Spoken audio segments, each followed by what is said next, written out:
Did medieval nobles really wear shoes so long they had to tie them to their knees? Did they really serve porpoise at dinner parties to impress a crush? Did a knight ever stage a fake battle just to look brave for a lady? Number 12. Exaggerated blends of military prowess.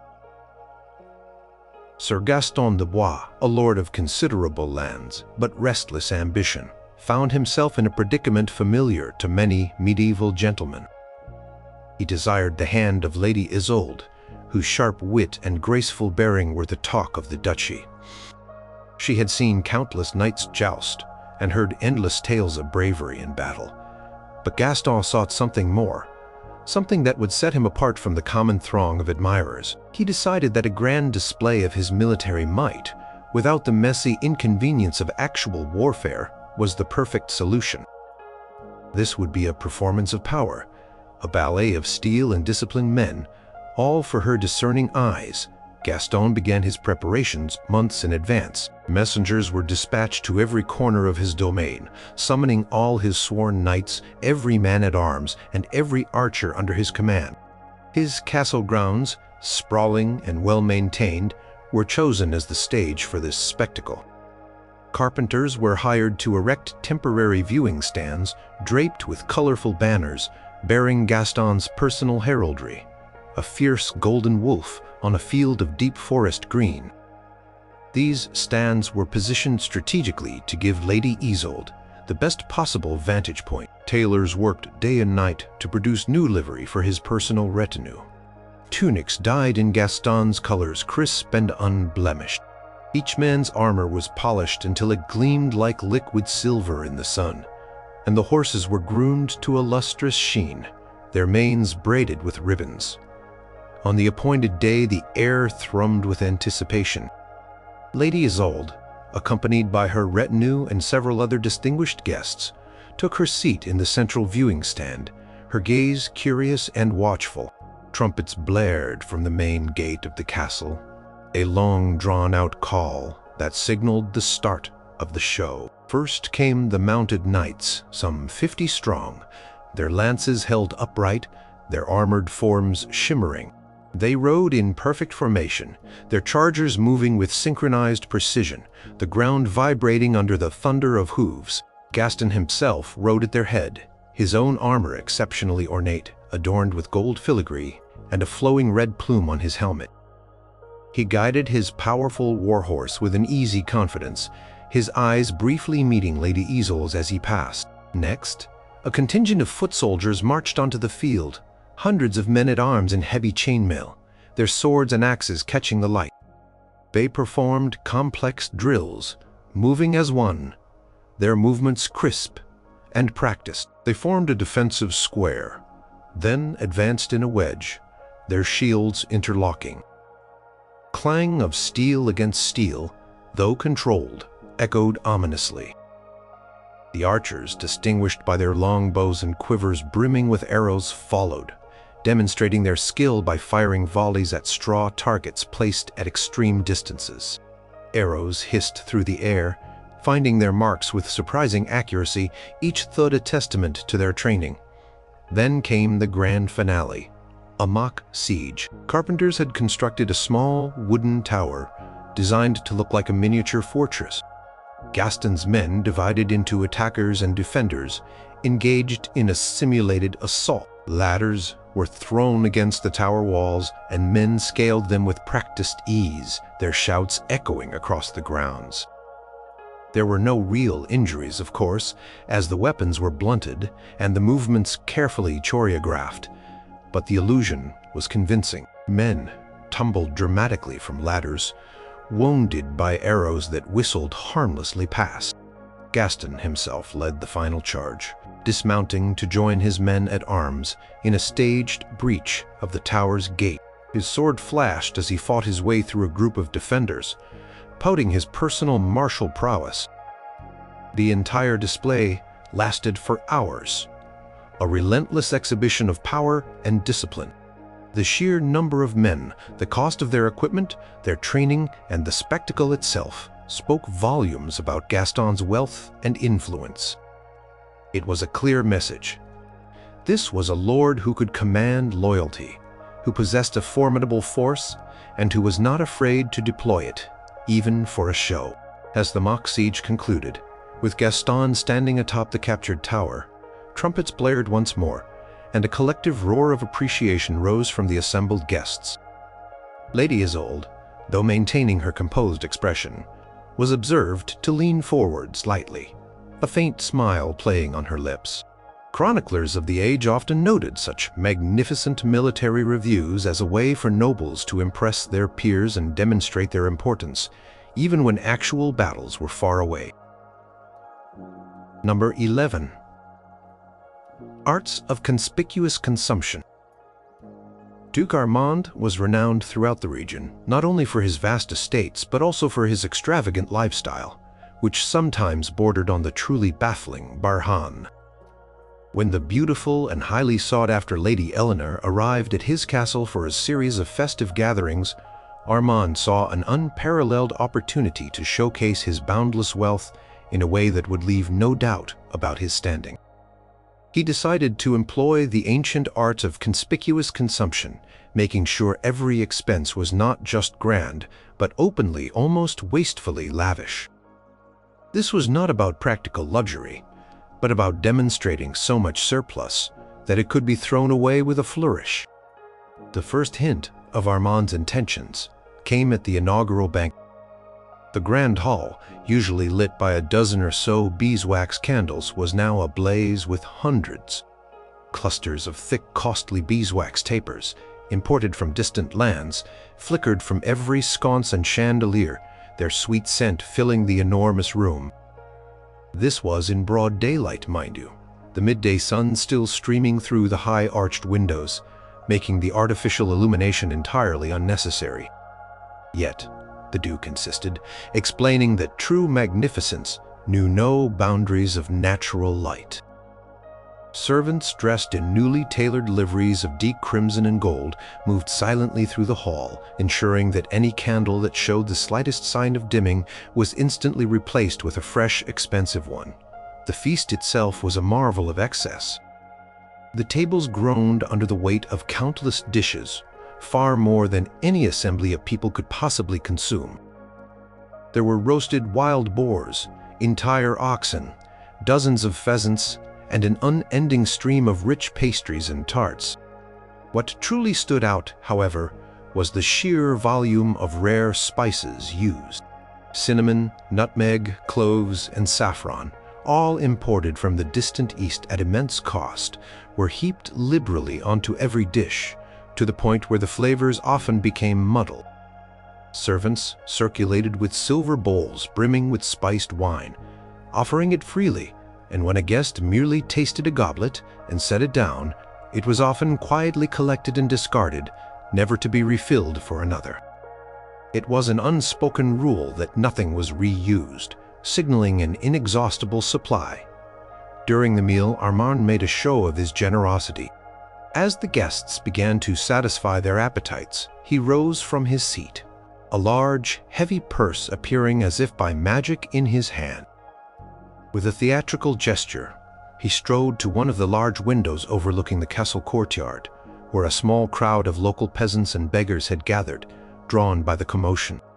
He did not simply give alms, he threw handfuls of silver and even a few gold coins onto the cobbles below, watching them scatter. The scramble that ensued was loud and boisterous, and Armand paused, turning to ensure Lady Eleanor witnessed his magnificent casual philanthropy. It was a fleeting act, but undeniably effective in its public display of wealth that could be tossed away. Later, as the evening wore on and music filled the hall, Armand brought out a set of exquisitely crafted silver goblets, each etched with intricate designs. These were not for common use. Instead, as toasts were made, he instructed his servants to present them to a select few guests, including Lady Eleanor. After each toast, with a subtle nod, the Duke would signal for the servant to take the goblet, not to clean it, but to gently tap its rim against a stone pillar until a tiny crack appeared, rendering it unfit for future use. the implication was clear. His supply of such precious items was so vast that a single use was all that was required. The sound of the fragile silver being deliberately marred was almost imperceptible over the music, but it conveyed a powerful message of disregard for value. Such lavishness, often recorded by chroniclers as princely expenditures or boundless generosity, served to underline a noble's standing and leave a lasting impression of their limitless resources. Number 10. Performances of public piety. Lord Gerard, a man known for his practical approach to life, found himself drawn to the deeply spiritual Lady Isabelle. Her piety was renowned, and her devotion to the church was spoken of in hushed, admiring tones. Gerard, ever the strategist, decided that the conventional gifts of jewels and silks, or even displays of martial prowess, would not be enough. He needed to appeal to her very soul, to show himself as a man not just of power, but of profound, God-fearing devotion. His performance of public piety would be so impeccable, so visible, that it would surely sway her heart. His plan began subtly. Upon Lady Isabelle's arrival at his castle, Gerard made sure that their daily routine included a conspicuously lengthy attendance at morning mass in the castle chapel. He would arrive early, long before other nobles, to be found kneeling in the front pew, his head bowed, seemingly lost in prayer. His voice, usually booming with commands, was lowered to a reverent whisper during the responses. He performed genuflections with exaggerated solemnity, his body sinking deeply to the floor before rising slowly, eyes fixed on the altar. While other guests might fidget or whisper, Gerard remained perfectly still. A picture of devout concentration, he made sure to wear a large, intricately carved rosary made of dark polished wood, which he would visibly hold and count beads from at odd moments throughout the day, even during conversations. The true highlight of his pious spectacle occurred a few days into Lady Isabelle's visit. Gerard announced with carefully feigned humility that he had long intended to fund a significant addition to the local monastery, a new wing dedicated to scholarly pursuits. He had, he claimed, been moved by a recent sermon on the importance of preserving knowledge. The timing, of course, was impeccable. A grand ceremony was organized, and Lady Isabelle was given a place of honor alongside him. As the abbot offered his blessings, Gerard presented a heavy, velvet-bound ledger, formally documenting his immense donation of gold. He spoke with a quiet intensity about his desire to contribute to the spiritual well-being of the realm, ensuring his words reached every ear, especially hers. The monks themselves were overjoyed, praising his generosity with a fervor that only amplified the effect. But Gerard did not stop there. He orchestrated a public pilgrimage to a local shrine, a journey typically reserved for penitent souls or those seeking divine favor. This was not a long, arduous trek, but a carefully managed procession designed for maximum visibility. Gerard walked for a short distance barefoot, though a thick carpet of freshly cut rushes had been laid across the gravel path just for the occasion. His face was set in a look of serious contemplation, his hands clasped before him. He spoke little during the journey, maintaining an aura of quiet reflection. Upon reaching the shrine, he knelt before the altar for an extended period, his lips moving in silent prayer. His squires circulated discreetly, whispering to other onlookers about their lord's profound spiritual struggles and his boundless faith. His final stroke of piety came during a public alms distribution. Standing at the castle gates, Gerard personally handed out bread and coins to the poor, making sure his hand lingered, his expression one of profound compassion. He spoke softly to a few of the elderly, offering words of comfort and blessing, all while ensuring Lady Isabelle stood close enough to witness every charitable act. He even made a point of commissioning a magnificent new stained glass window for the castle chapel, depicting a saintly figure with remarkably similar features to himself and his family crest prominently displayed beneath it. The dedication ceremony was held just before Lady Isabelle's departure. a final gleaming testament to his manufactured devotion. Chroniclers often documented such noble donations to the church, noting their pious beneficence, though the underlying motivations were often left to the imagination of those who knew the Lord's best. Number 9. Spectacles of shocking entertainment. Sir Reginald, a nobleman whose reputation for being a bit unconventional preceded him, found himself captivated by Lady Alice. She was known for her composure, her unruffled demeanor, and a certain detached amusement that rarely broke into open surprise. Reginald saw this as a challenge. He had hosted many feasts, with minstrels and jesters and acrobats, but none had truly pierced her calm. For his next grand dinner, he resolved to stage entertainment so shocking, so utterly out of the ordinary, that it would surely elicit a genuine reaction from Lady Alice, perhaps even a gasp. The evening began conventionally enough, with a fine meal and the usual melodies from a lute and harp. But as the main courses were cleared, a sudden jarring change in music occurred. The sweet strains of the lute were replaced by the raucous blare of shawms and the pounding rhythm of large drums. The lights in the hall dimmed slightly, casting long dancing shadows. From a hidden alcove, a troupe of mummers emerged, but these were no ordinary players. They wore grotesque, exaggerated masks depicting mythical beasts and demons, and their costumes were stained with what appeared to be dark, glistening blood.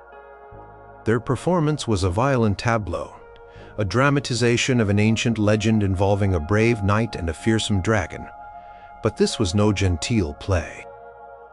The dragon, a monstrous effigy operated by several hidden men, was incredibly realistic, its scales shimmering, its jaws snapping with terrifying force. When the knight engaged the beast, the clash of blunted swords and the roar of the dragon were deafening.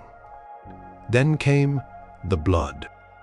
As the knight slayed the dragon, a torrent of vivid red liquid, likely dyed animal blood or a similar concoction, spurted from the effigy, splattering onto the floor and even splashing slightly onto the faces of some of the front row guests. Gasps rippled through the audience, and a few ladies recoiled, but Reginald watched Lady Alice intently. Her eyes widened for a fraction of a second, a fleeting flicker of something other than amusement. The mummers were followed by an act even more unsettling. Two rough-looking men entered, dragging a large, heavily chained bear. The bear, a massive, shaggy creature, was clearly agitated, letting out low growls. Then 3 powerful mastiffs, trained for bear baiting, were unleashed. What followed was a controlled, but undeniably brutal spectacle. The dogs barked and lunged, snapping at the chained bear, which roared and swiped with its massive paws. The noise was immense, a primal cacophony of snarls, barks, and the rattling of chains. Servants were on hand to keep the animals from truly harming each other, but the raw ferocity of the encounter was undeniable. Some guests looked away. Others leaned forward in a morbid fascination. Reginald, meanwhile, watched with a calm, almost proprietary air, as if daring anyone to question his choice of entertainment. The final act was a jester, but not the typical light-hearted fool. This jester, a gaunt man with unnervingly bright eyes, specialized in dark humor and unsettling tricks. He began with a series of riddles that were morbid and macabre, making the guests squirm. Then he performed a mock execution where he seemingly decapitated a dummy that looked eerily like one of the castle guards, complete with a realistic-looking gush of blood. The jester then tossed the head into the audience, causing screams and scattered laughter, revealing it to be a cleverly weighted prop. He ended his routine by swallowing a flaming torch, a trick that sent shivers down the spines of many. Throughout it all, Reginald kept glancing at Lady Alice. Her composure remained, but a slight flush had appeared on her cheeks, and her hands were clasped tightly in her lap. The evening was certainly memorable, and chroniclers of the age sometimes recorded such curious and unsettling diversions as part of a noble's quest for novelty. Number 8. Temporary palaces of fleeting affection. Count Louis, a man of immense wealth and a penchant for grand gestures, found himself utterly smitten by the Duchess Marie. She was accustomed to the finest castles and the most opulent surroundings, and Louis knew that merely hosting her in his ancient, though well-maintained ancestral seat would not suffice. He needed to create something truly unique, something ephemeral yet breathtaking, a setting so magnificent that it would stand apart from any other. He decided that a temporary palace, constructed purely for the duration of her visit, would be the ultimate expression of his fleeting yet boundless affection. The chosen location was a vast open meadow adjacent to his main castle, a place usually reserved for grazing sheep. Weeks before Duchess Marie's arrival, an army of laborers descended upon the site. Master carpenters directed the construction of a complex framework of timbers rising rapidly from the ground. These were not just simple tents. They were elaborate, multi-story pavilions designed to mimic the appearance of a grand stone castle.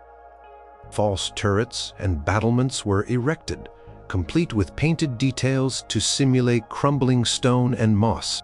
Even a shallow temporary moat was dug around the perimeter, filled with clear water, crossed by a sturdy, ornate wooden bridge. Inside these temporary structures, the true opulence began. Walls were not canvas, but richly embroidered silk panels depicting scenes of chivalry and courtly love, woven with threads of gold and silver. Floors were covered with thick imported carpets from the Orient, so deep that one's feet sank into them. Every chamber was furnished with the finest imported furniture, carved oak chests, beds draped with velvet and ermine, and chairs upholstered in brocade. Chandeliers, crafted from polished brass and fitted with hundreds of beeswax candles, hung from the high ceilings, ready to illuminate the palace with a brilliant, soft glow. Even a temporary chapel, complete with a painted altar and a set of antique religious texts, was created for daily worship. Outside, the transformation was equally dramatic. Landscape gardeners worked tirelessly to create a pleasure garden that would only last for a few days. Exotic flowering plants, grown in large pots, were arranged to form intricate patterns. Small bubbling fountains, fed by temporary conduits from a nearby stream, were installed, their gentle splashing adding to the serene atmosphere.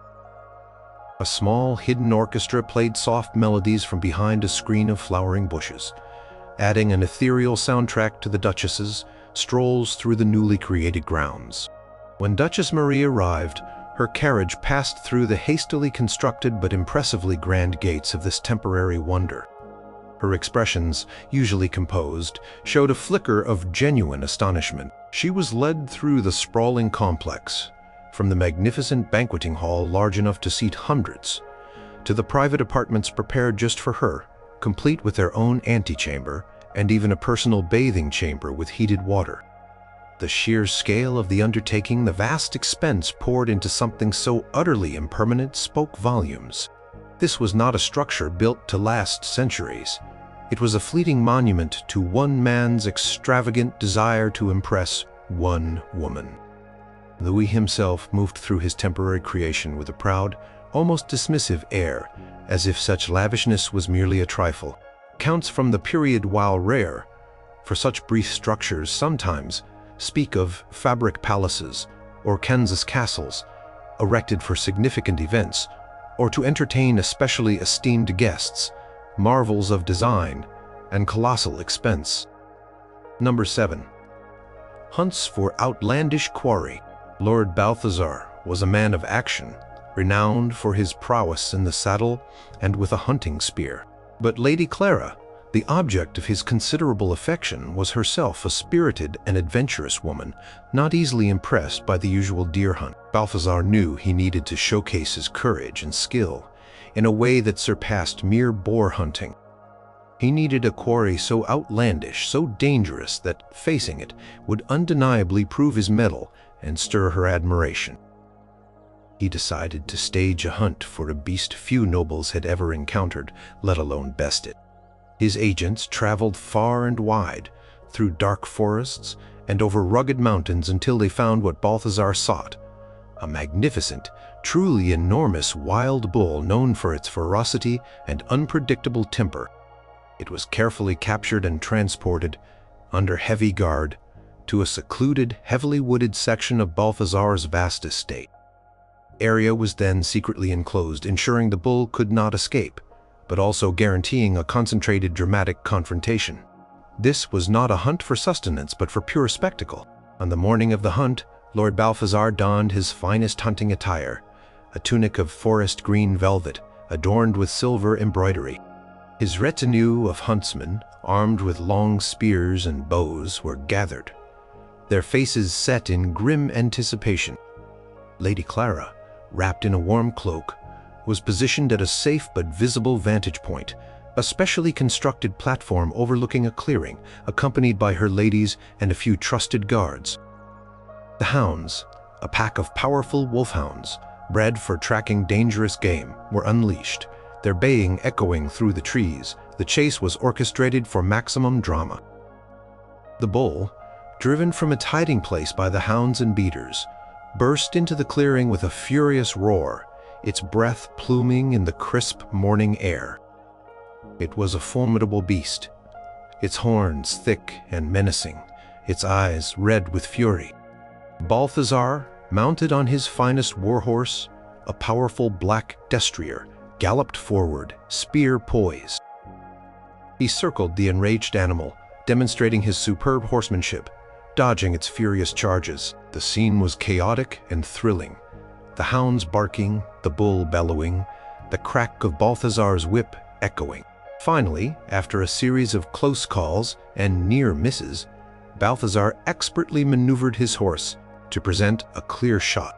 With a powerful, practiced thrust, he drove his heavy hunting spear deep into the bull's flank. The beast roared, staggered, and then collapsed, its immense body hitting the ground with a shuddering thud. Balthazar dismounted, his chest heaving, but his expression one of triumph. He walked to the fallen beast, placing his boot upon its neck as a symbol of victory, and then looked directly towards Lady Clara's viewing platform. Her eyes, usually so impassive, held a glint of genuine admiration. The carcass of the bull was then dragged back to the castle with great ceremony. It was displayed in the courtyard for all to see, a testament to Balthazar's bravery and skill. That evening, a grand feast was held, and the bull's meat, though tough and not typically prized, was served as the centerpiece, symbolizing the raw courage that had brought it down. Balthazar recounted the hunt, embellishing the tale slightly, emphasizing the bull's ferocity and his own narrow escapes. Lady Clara listened intently, a faint smile playing on her lips. Chroniclers of the period sometimes described elaborate hunts for dangerous beasts as proof of a noble's valor and a form of entertainments reserved for the highest echelons of society. Number 6. Theatrical billows of feigned suffering. Sir Alaric, a knight whose courtly charm was often overshadowed by his penchant for the dramatic, found himself hopelessly smitten with Lady Ilara. She was known for her gentle heart and profound compassion, often moved by tales of woe and acts of kindness. Alaric, recognizing this tender aspect of her nature, decided that the usual displays of strength or wealth would fall flat. He needed to touch her sympathy, to show her that his love for her was so overwhelming, so consuming that it caused him genuine visible suffering. He would perform the role of a man lovesick to the brink of despair, all for her empathetic gaze. The first symptoms of Alaric's manufactured ailment appeared shortly after Lady Ilara's arrival. He began to appear in the castle hall with a deliberately disheveled appearance. His usually meticulously combed hair was mussed, his finely tailored doublet slightly rumpled. He moved with a languid, almost weary gait, sighing dramatically at seemingly random intervals. During banquets, he would push away platters of delicious food, barely touching a morsel, his gaze distant and melancholic. He would often stare intently at Lady Ilara across the hall, then let out a profound sigh, pressing a hand to his chest as if in pain. His servants, instructed beforehand, played their part perfectly. They would whisper amongst themselves, loud enough for others to overhear, about their lord's mysterious illness, his sleepless nights, his sudden loss of appetite. They would express worry over his wasting away and attribute it to an unknown sorrow. When Lady Ilara was near, Alaric would occasionally feign a dizzy spell, swaying slightly and needing to lean on a servant for support, his face pale, perhaps with a touch of chalk. He never fully collapsed, of course, as that might be too undignified, but the implication of his fragility was clear.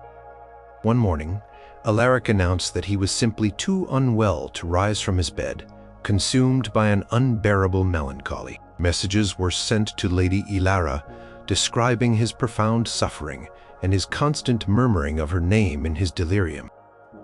She, being the compassionate soul she was, eventually visited his chamber, bringing a small vial of calming herbs. Alaric, upon her entrance, immediately rallied, sitting up with a weak but grateful smile. He spoke in a soft, tremulous voice, expressing how her presence alone had brought him back from the brink. Confessed his love-sickness, his words imbued with a theatrical sorrow, explaining that her indifference was literally draining the life from him.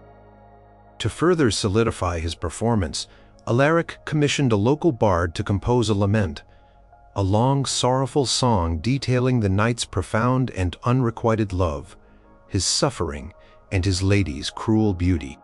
He then arranged for the bard to perform it during an evening gathering, making sure Lady Ilara was present. During the performance, Alaric sat with a drawn face, tears subtly applied to his eyes, gazing mournfully at Lady Ilara, his body language conveying every ounce of the bard's mournful lyrics. The song painted him as a tragic figure, a martyr to love. The chroniclers of the age, deeply steeped in the traditions of courtly love, sometimes recorded such dramatic displays of lovesickness, often interpreting them as genuine afflictions, though the discerning eye might have noted the strategic timing of their onset and miraculous remission. Number 5. Serenades of questionable talent. Lord Godfrey was convinced that the path to Lady Beatrice's heart lay not through martial prowess or opulent gifts, but through the delicate art of poetry and song. He fancied himself a troubadour, a man of refined sensibilities and profound emotional depth. The only slight impediment was his actual talent, which, to put it mildly, was debatable. Nevertheless, when Lady Beatrice arrived, Godfrey resolved to impress her with a serenade so passionate, so utterly unique, that it would transcend any minor technical deficiencies. He would compose and perform a masterpiece of questionable musicality and overwrought verse. His preparations began with a frantic few days spent closeted with his castle's resident scribe and a bewildered musician. Godfrey dictated endless verses, each one more flowery and abstract than the last. He insisted on comparing Lady Beatrice to the morning star, a celestial swan, a diamond forged in the heart of a volcano, and a rose blooming under a perpetual moon, the metaphors piled atop each other, often contradicting. The musician, a pragmatic man, tried to fit Godfrey's verbose lyrics into a sensible melody, but Godfrey continually interrupted, demanding more dramatic pauses, more soaring crescendos, and more mournful, descending notes. The result was a melody that often changed key without warning, and a rhythm that seemed to fight against the words. On the chosen evening, after a rather lengthy dinner, Lord Godfrey dramatically cleared his throat. He strode to the center of the hall, a polished lute clutched in his hands. He took a deep theatrical bow before Lady Beatrice, who sat looking politely attentive. The assembled guests exchanged glances, some suppressing nervous coughs. Godfrey struck a chord, a sound that was somewhat jarringly off-key, and began to sing. His voice, though strong, had a tendency to waver at high notes and slide into a tuneless drone on low ones. The song, titled "Lament of the Heart-Stricken Knight for His Unattainable Blossom," was indeed lengthy. Verse after verse poured forth, each one more hyperbolic than the last. "O Lady Beatrice, your eyes, twin sapphires in the azure sky, pierce my very soul with love's keen dart," he crooned, his voice cracking slightly on dart. He then transitioned to comparing her hair to spun moonlight caught on the dewdrops of morning's first sigh, a phrase that left some listeners blinking in confusion. His fingers fumbled occasionally on the lute strings, causing a discordant pluck that he would try to smooth over with an overly dramatic flourish. The audience, a captive one as politeness demanded they remain, shifted uncomfortably. Some stared at their feet, others gazed intently at the tapestries on the walls. A few brave souls tried to maintain polite smiles. Godfrey, however, seemed entirely oblivious to the growing awkwardness. Closed his eyes during particularly heartfelt lines, swaying slightly, completely lost in his own perceived artistry. He used exaggerated hand gestures, often pointing directly at Lady Beatrice, who with remarkable self-control maintained a serene expression. After what felt like an eternity, Godfrey struck a final booming, slightly off-key chord and ended his performance with a flourish, taking another deep bow. Silence hung in the air for a moment before a smattering of polite, forced applause broke out. Godfrey beamed, looking directly at Lady Beatrice, awaiting her reaction. She offered a small, polite nod, praising his earnest effort and deep feeling. Unfazed, Godfrey announced he had composed a second, even longer piece, Ode to My Lady's Impeccable Glove, and proceeded to perform it. While chroniclers often praised nobles for their patronage of the arts, details of their personal performance talents were usually glossed over, perhaps for good reason. Number 4. Gifts of Gilded Absurdity. The young Duke Philip was determined to win the affections of Lady Catherine, a woman celebrated for her discerning taste and subtle elegance. He knew that ordinary jewels or common silks would not capture her attention. He needed to present gifts that were not merely expensive, but utterly unique, bordering on the bizarre, and so impractical that they would underscore his boundless wealth and eccentric generosity. His gifts would be gilded absurdities, designed to amaze and perhaps even bewilder. His first offering was presented at a morning reception, a small, intricately carved wooden box, no larger than a man's hand. The box itself was a masterpiece, inlaid with tiny pieces of mother-of-pearl and studded with miniature pearls. Inside, nestled on a bed of crimson velvet, lay a single, enormous emerald. It was perfectly cut, sparkling with an inner fire, its green hue impossibly vibrant. It was, however, unset. It was too large for a ring, too heavy for a necklace, and its shape made it unsuitable for a brooch. It was, in essence, a flawless, immensely valuable green stone that served no practical purpose other than to exist and radiate its cost. Philip presented it with a flourish, declaring it a testament to the boundless depths of your beauty, and as useless as my life without you. Lady Catherine examined it with a quizzical expression, acknowledging its beauty, but clearly pondering its intent. His next gift was even more unusual, a pair of gloves, but these were no ordinary gloves. Made of the finest white kid leather, they were so encrusted with tiny pearls and glittering diamonds that they were stiff and inflexible. Each finger, each cuff, was a solid mass of shimmering gems. While undeniably beautiful to look at, they were utterly impossible to wear. A hand could barely fit inside, and any attempt to bend the fingers resulted in the jewels digging uncomfortably into the skin. They were, in effect, glove-shaped sculptures of precious stones designed solely for display. Philip presented them with an earnest plea for her to grace her hands with such splendor, knowing full well they could never be truly worn.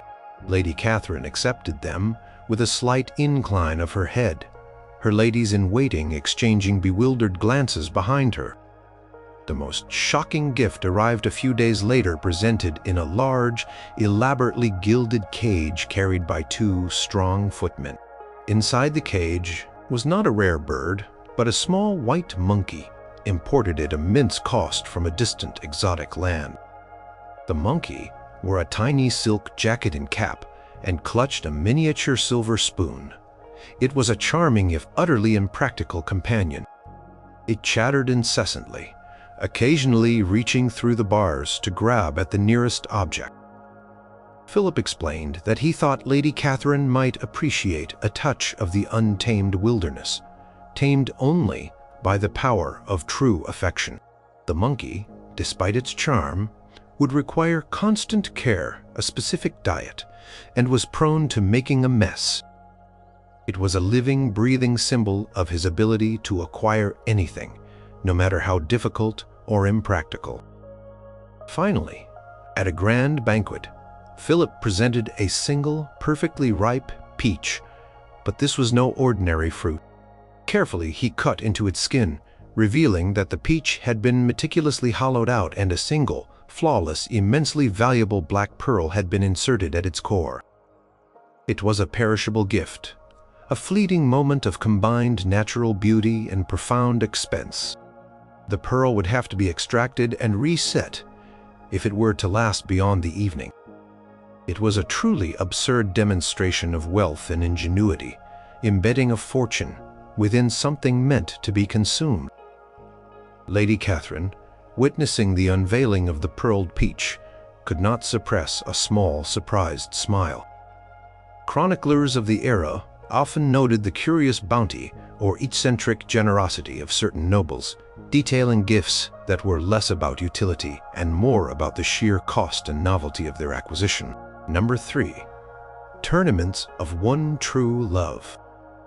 Sir Guy, a knight of renown for his jousting prowess, found himself deeply smitten with Lady Rowena.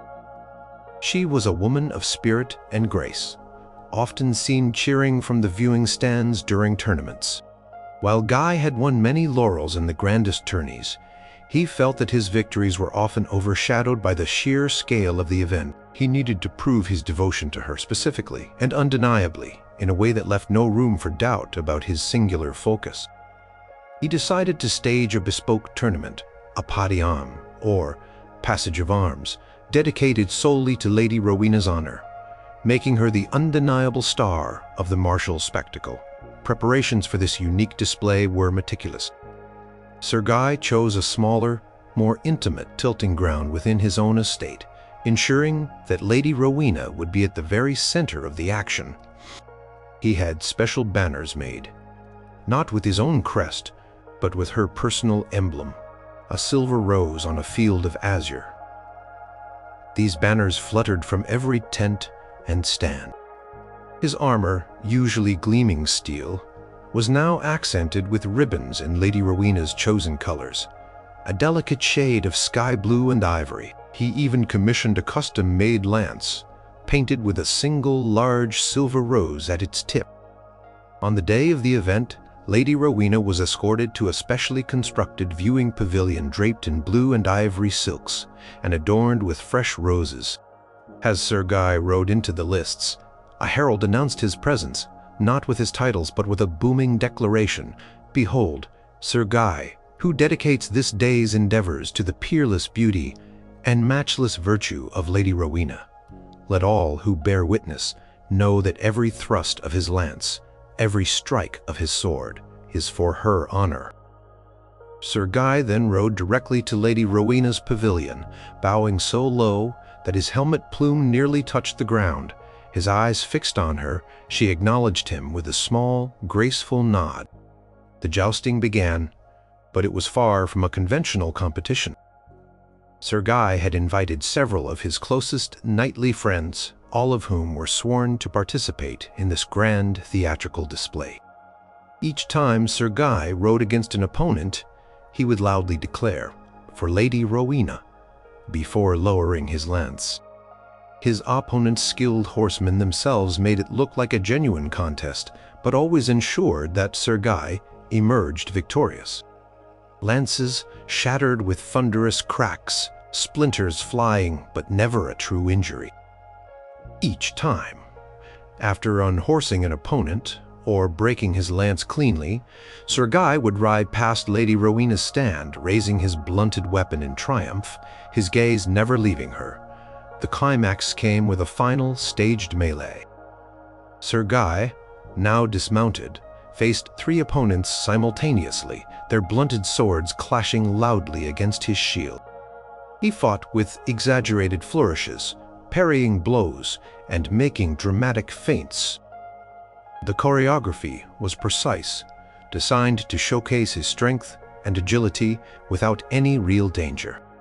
One by one, his opponents would fall, seemingly overcome by his unparalleled skill, always with a final theatrical flourish where Sir Guy would press his advantage.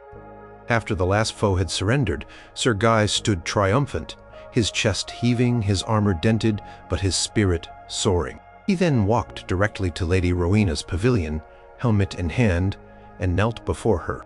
From a squire, he took a small velvet cushion, on which rested a magnificent jewel, a sapphire pendant, presented it to her, declaring, "This victory and all others are but reflections of your guiding light. My lady, accept this humble token of my devotion, for it is your beauty that makes my strength."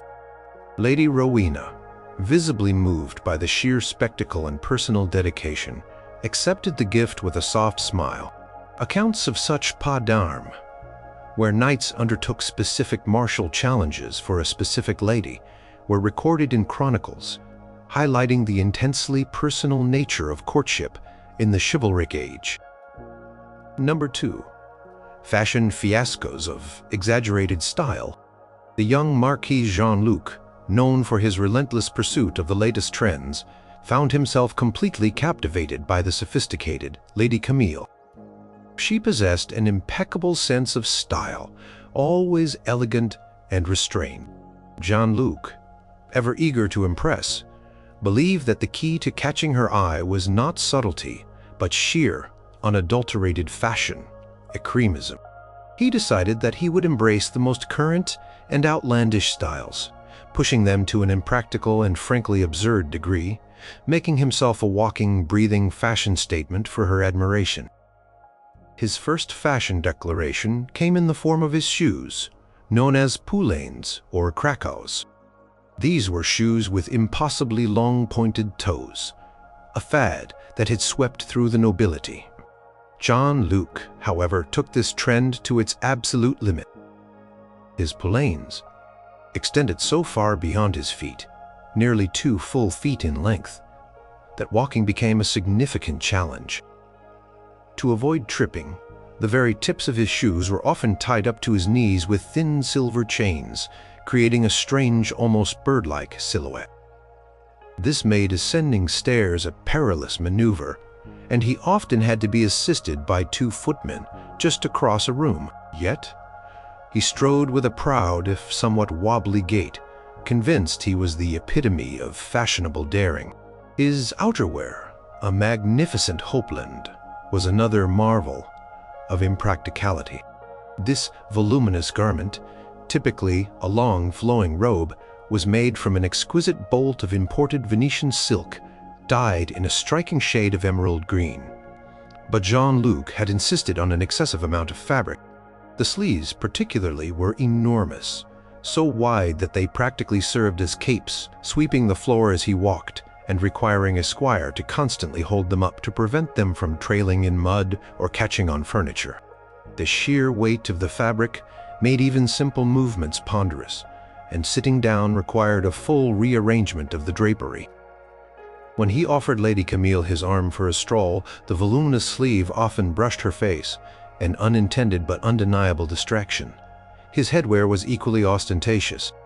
He favored a chaperon, a complex turban-like hat, with a long, trailing liripipe, a tail of fabric. Jean-Luc's liripipe was not just long, it was several yards in length, made of stiffened velvet and adorned with numerous large iridescent ostrich plumes.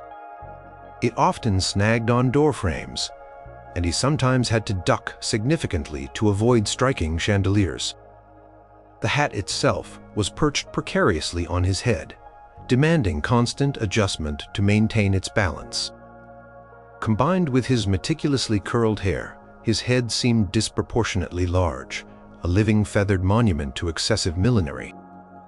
Even his undergarments were a display of discomfort for fashion. His doublet, a close-fitting jacket, was laced so tightly that it restricted his breathing, giving him a perpetually flushed appearance. While this was a common fashion for the period, Jean-Luc's was extreme, ensuring a rigid, almost sculpted torso, but at the cost of genuine comfort. He often had to discreetly loosen a few laces when away from Lady Camille's gaze, only to re-tighten them for public appearances. Every aspect of his attire screamed high fashion, but also utter impracticality. Lady Camille, accustomed to seeing nobles in elegant but wearable attire, often found herself observing Jean-Luc with a bemused expression, a hint of a smile playing on her lips.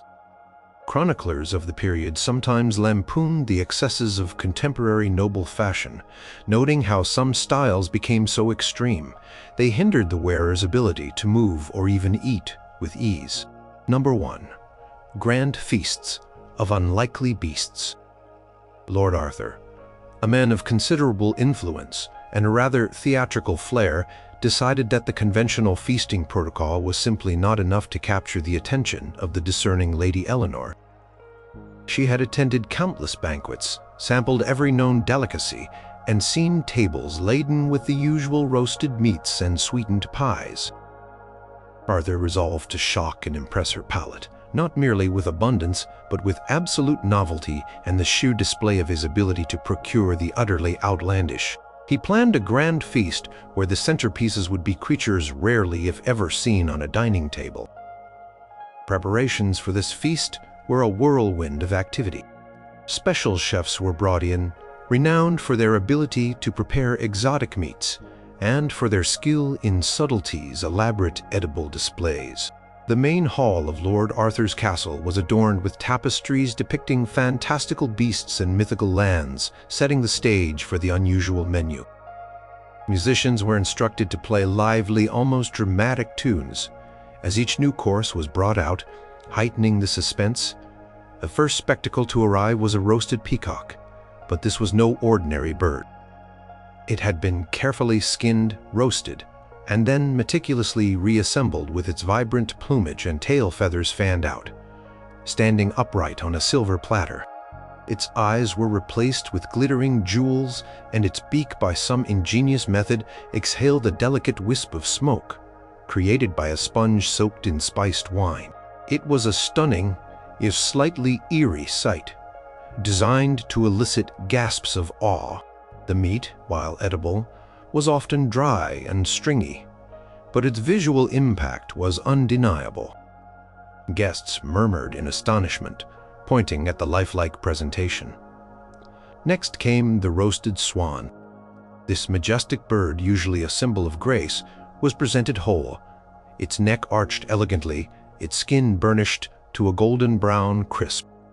While less visually shocking than the peacock, the swan was a rare and highly prized delicacy, often reserved for royalty. Its rich, dark meat was served with a sauce of berries and wine, emphasizing its aristocratic provenance. Lady Eleanor, whose family also held swans, nodded with a subtle acknowledgement of the expense involved. But the dish that truly raised eyebrows was the roasted porpoise. In the medieval mind, the porpoise, being a creature of the sea, was often considered a type of fish, suitable for fast days when meat was forbidden. However, its preparation for a grand feast was a statement. The entire porpoise, a surprisingly large marine mammal, was roasted until its dark skin was glistening. It was presented on a massive wooden trencher adorned with herbs and edible flowers, its form unmistakable. The meat, rich and oily, was served with a pungent garlic sauce. For many guests, it was their first encounter with such a dish, a testament to Lord Arthur's reach and willingness to seek out the most unusual fare. The grand finale of the feast was a cockentriche, a truly bizarre concoction. This was a culinary hybrid. The upper half of a roasted pig was carefully sewn to the lower half of a roasted capon, a castrated rooster. The two halves were then glazed and adorned, creating a grotesque but fascinating creature with the head and forelegs of a pig and the body and legs of a large fowl. It was a marvel of the cook's art, a deliberate blending of the common and the unusual, a jumble of farm and fowl that defied easy categorization. It sat at the very center of the table, a talking point for all who laid eyes upon it. Lady Eleanor, despite her usual poise, was seen to lean forward, a glimmer of genuine surprise in her eyes, as she observed the cockentrice. Such feasts, with their subtleties and fantastical dishes, were meticulously recorded by medieval cookbooks and chroniclers, serving as true demonstrations of a lord's boundless wealth and ingenuity in the pursuit of novelty.